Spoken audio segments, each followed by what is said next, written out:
Sejam bem-vindos às Conversas Ativo. Hoje voltamos a temas não financeiros e vamos falar de liderança e de trabalho de equipa, sempre na ótica do Ativo Bank, de forma simples e transparente. O nosso convidado deste programa é Pedro Nunes, treinador de hóquei em patins no Sport Lisboa e Benfica, que conduziu os encarnados na conquista de 2 campeonatos nacionais, 2 taças de Portugal, uma Liga Europeia, 2 taças continental e uma taça intercontinental. Olá Pedro, seja bem-vindo. Antes de mais, começámos aqui por falar em diversos títulos. Como é que se explica este sucesso em tão curto espaço de tempo? Eu acho que o sucesso não tem uma única explicação, tem várias explicações. O contexto onde estou inserido, o clube, neste caso, a equipa que tenho o privilégio de orientar, composta por ótimos jogadores, e depois o trabalho diário, o treino, fundamentalmente o treino, e depois tentar transpor para a competição essas competências que vamos adquirindo com o processo de treino. Eu acho que não existe sucesso sem trabalho, mas também não existe sucesso sem qualidade desse mesmo trabalho. E para isso é preciso que todos os intervenientes no processo de treinos tenham a qualidade de vida. E eu tenho o prazer de ter isso. Eu acho que isto é um bocadinho modéstia da sua parte, porque houve um site espanhol que em 2015 o considerou Sim. o melhor treinador do ano. Como é que explica um bocadinho esta conquista, visto que esta conquista também é partilhada, não é? Sem dúvida que é partilhada e só faz sentido se o for. Quando se trabalha em equipa tem que se partilhar os prémios individuais por todos aqueles que me rodeiam e não só, também porque não partilhá-la com a minha família, com os meus amigos. Isso para mim enche-me de orgulho, de satisfação. Obviamente quando se trabalha em equipa, nada que acontece individualmente acontece por acaso. É o resultado de um trabalho numa equipa. Eu tive o privilégio de ser nomeado o melhor treinador de 2015, mas só graças àquilo que conseguimos enquanto clube e enquanto equipa. Claro, e sente que é muito importante a confiança que tem que transmitir a todos os seus atletas. Como é que isso funciona? Sem dúvida. No campo, no treino, como é que funciona? Eu acho que resulta tudo do processo continuado de treino, não é? Das inúmeras vezes que repetimos coisas até à exaustão, no sentido de podermos ser perfeitos no momento da competição em si. Eu associo sempre a confiança à autoconfiança. Mais importante do que eu transmitir confiança é os jogadores revelarem uma autoconfiança. E felizmente que se os resultados surgirem, esse reforço é natural dessa autoconfiança e dessa confiança. Acredito que seja muito mais difícil quando as coisas não resultam. Isso aí cria sempre alguma desconfiança, algum desconforto. Felizmente que esta é uma equipa que tem vindo na rota de um sucesso e isso aumenta consideravelmente, diria mesmo exponencialmente, os níveis de confiança, que faz com que o treinador, por vezes, nem necessite de transmitir. Basta que ela resulte, repito, lá vou eu ao processo de treino, porque eu acho que isso é fundamental. O nosso trabalho diário, o foco que colocamos naquilo que fazemos, enfim, é a conjugação de uma série de fatores que nos leva ao êxito. Claro, e nesse trabalho diário que está a falar, é preciso ser muito transparente com toda a equipa? Eu acho que a base de quem lidera uma equipa, quem tem o prazer de dirigir uma equipa, há 2 fatores que eu considero fundamentais. Sermos genuínos. Hoje em dia a liderança é uma temática muito abordada, quer na escrita, quer na falada, e todos nós temos acesso a ela. Mas eu acho que não existe uma liderança específica, uma liderança perfeita. Eu acho que temos que ser nós a construir a nossa própria liderança. E eu refiro isto muitas vezes, transparência e sermos genuínos.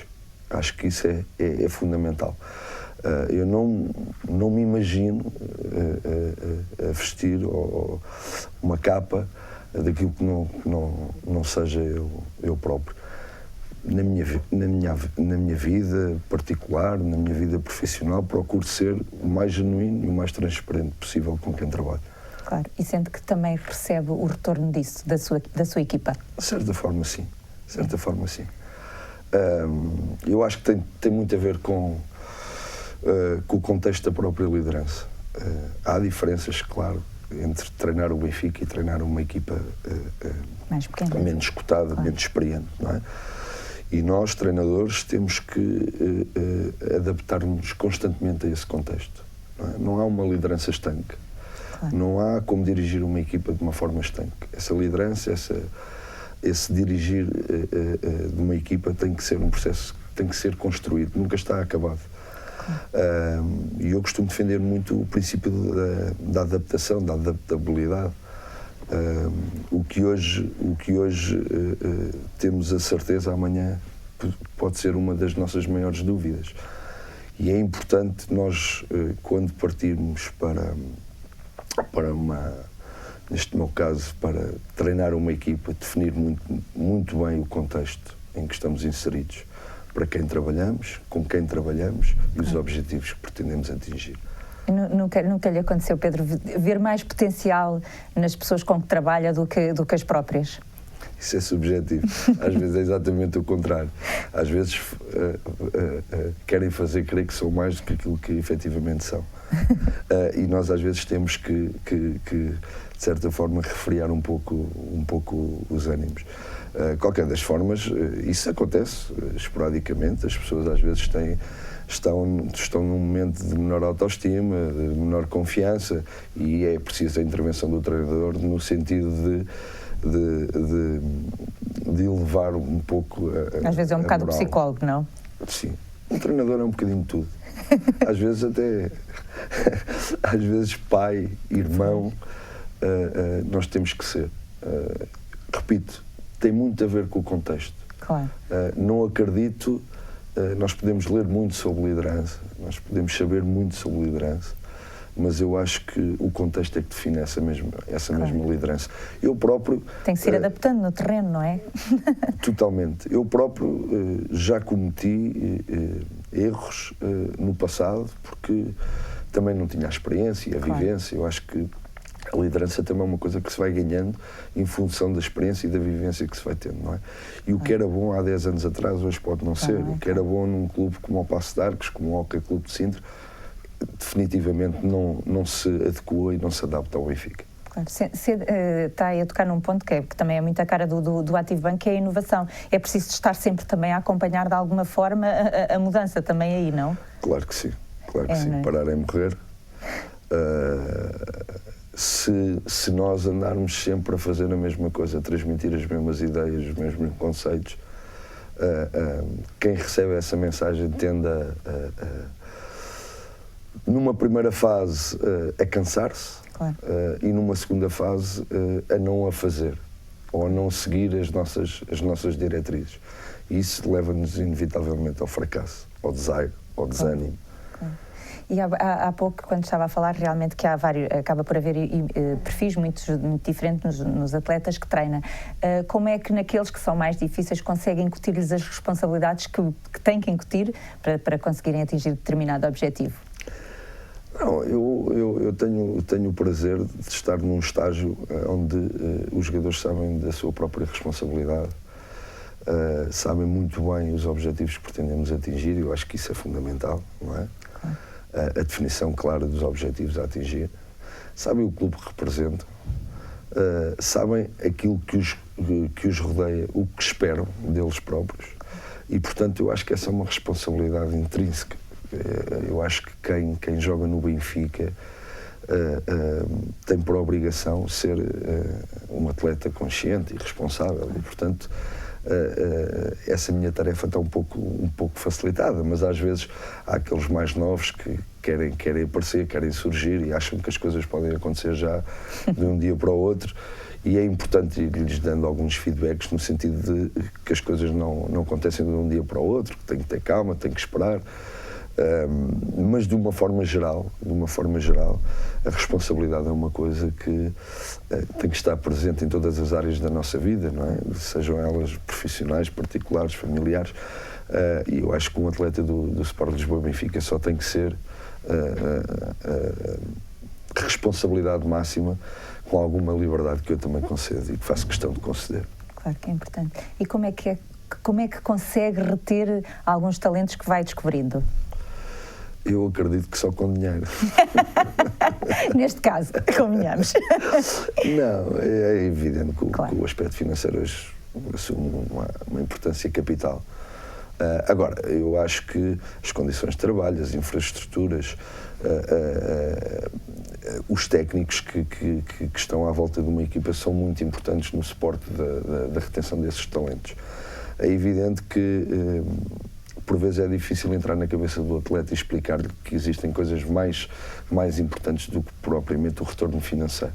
Mas eu não tenho dúvidas nenhumas que isso pesa bastante, claro. Pesa bastante e não se pode dissociar uma coisa da outra. Claro. E como é que consegue no dia-a-dia receber feedback dos seus atletas, perceber o que é que até o Pedro terá que melhorar enquanto treinador? Eu acho que numa relação entre liderança e liderados, eu acho que eu privilegio as relações interpessoais. Por trás de um atleta está um ser humano. E, portanto, tento sempre conhecer o mais possível da pessoa que vai para além daquilo que habitualmente um treinador conhece do seu atleta. E, portanto, qualquer conversa, por mais circunstancial que possa ser, qualquer reunião de trabalho que possa ter, arranjo sempre a oportunidade de recolher feedbacks deles próprios, no sentido de eu melhorar as minhas competências, porque nem sempre quem lidera está seguro das suas competências. É importante revelarmos alguma segurança, mas que isso não resulte em sobranceria e acharmos que quem é liderado também não possa, de alguma forma, melhorar a nossa liderança. E eu procuro, em todos os momentos, preocupo muito com o bem-estar dos meus atletas, com o bem-estar da família dos meus atletas, e na relação profissional também procuro que eles se sintam confortáveis. Obviamente não podemos abdicar das nossas ideias, dos nossos princípios, dos nossos valores, mas sempre que possível gosto de os ouvir. Claro. Talvez é por isso que tem evoluído bastante na sua carreira. Como é que avalia a sua evolução? É uma avaliação positiva, não é? Quem começou praticamente do nada e chega ao Benfica, obviamente tem que fazer uma avaliação positiva. Mas gostava que isto não fosse um processo acabado. E acredito, e tenho a certeza de que não é. Claro. E, portanto, todos os dias tenho que me reinventar, no sentido de ser melhor, mais competente, e que as minhas equipas continuem a obter resultados. Porque há aqui uma questão que ganhar, e ainda por cima no Benfica, não é difícil. Voltar a ganhar é complexo. Eu costumo dizer que ganha-se uma vez pelo talento, volta-se a ganhar pelo caráter, pela personalidade de uma equipa e não só de uma pessoa. Claro. E não entrando em detalhes de conflitos que possam existir dentro da equipa, ou desta ou de outras que tenha liderado, como é que é gerir o conflito? Porque de certeza que há momentos de muita tensão numa equipa, não é? Até nisso temos que ser criativos, não é? Até nisso também não existem receitas absolutas. O que hoje se pode fazer com um determinado atleta, provavelmente não se pode fazer por outro. E aqui não se confunde a questão daquilo que eu considero a liderança intrínseca, ou seja, aquilo que somos nós próprios, ou seja, que tem a ver com a nossa formação, com a nossa educação, com os valores e os princípios que defendemos, mas sim com momentos de alguma tensão que precisam de ser geridos com algum bom senso. Aliás, eu costumo dizer que um dos princípios fundamentais para quem lidera, para quem dirige uma equipa, é um elevado sentido de bom senso. E, portanto, em alguns momentos posso reagir a quente, há que saber reconhecer depois se de facto foi ou não a melhor solução para a gestão desse conflito. Outras vezes tapo os ouvidos e acho que isso só deve ser abordado no treino seguinte ou no momento seguinte em que estivermos juntos. Há momentos em que pode haver uma chamada de atenção coletiva, há outros que exigem uma conversa em particular, uns em que se pode gritar um pouco mais e falar num tom mais elevado, outros nem tanto. É toda esta toda esta flexibilidade, adaptação que falávamos há pouco, que é necessária na gestão de equipas e fundamentalmente em momentos de maior tensão e de maior conflito. Qual é assim o que considera o seu maior desafio até hoje?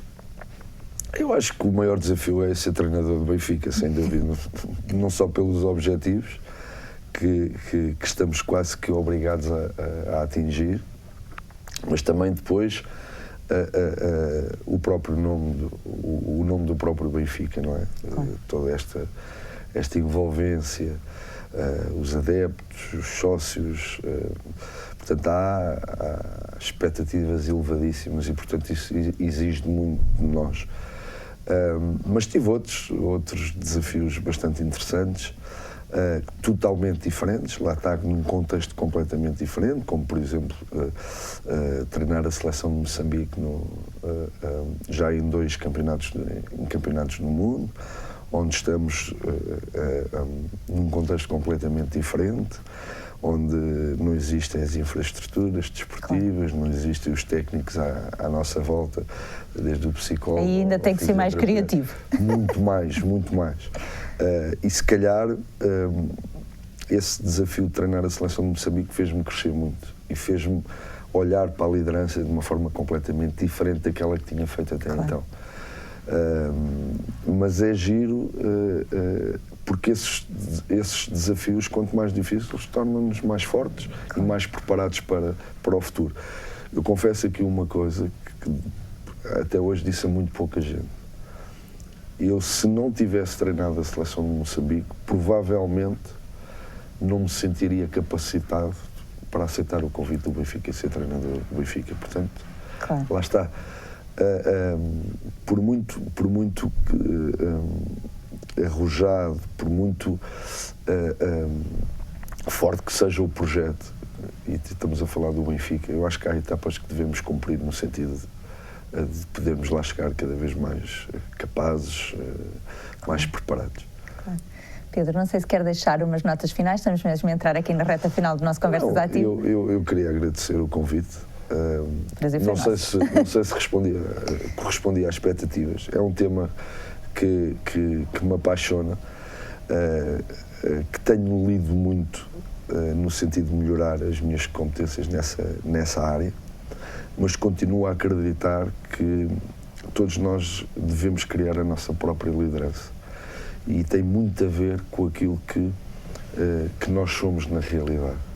Quanto mais genuínos formos na liderança e na gestão de equipas, eu acho que mais proveito e mais dividendos retiramos de quem lideramos. Portanto, Elsa, foi um prazer, muito obrigado. Espero ter correspondido às expectativas. Correspondeu com certeza, até porque termina aqui com chave de ouro a falar precisamente na transparência que tanto nós definimos que é importante. Eu acho que é fundamental isso, a transparência hoje em dia, em tudo, não é só no trabalho, mas no fundo também termos um espírito saudável na forma como fazemos as coisas. Eu sou um ser humano igual a todos os outros, tenho muita pressão competitiva, tenho muita responsabilidade, mas procuro também nos meus momentos de lazer abstrair-me completamente daquilo que é o meu trabalho e das minhas funções e ser eu próprio. E ainda bem, continua assim, Pedro, foi um prazer. Muito obrigado. E chegamos assim ao final de mais um Conversas Ativo. Esteja atento à nossa página de Facebook e descubra qual o tema do próximo programa. Posso adiantar que voltaremos a temas financeiros. Contamos consigo sempre desse lado. Até lá, não se esqueça de estar sempre ativo.